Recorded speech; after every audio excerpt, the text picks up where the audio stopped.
Okay, well, I decided to let y'all know how I live. And this is my pond with my water supply, and I'm doing laundry by hand. This is not easy, but I do it. I like Gain soap, or the non-earth part. This is how I do it, right here. This is how I wash my clothes. And then I hang them up there,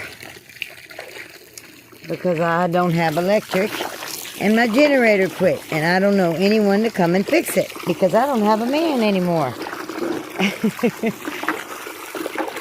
So this is how I get my clothes washed. I dump it out, and I rinse them again until it runs clear. And there you go. Off-grid washing machine.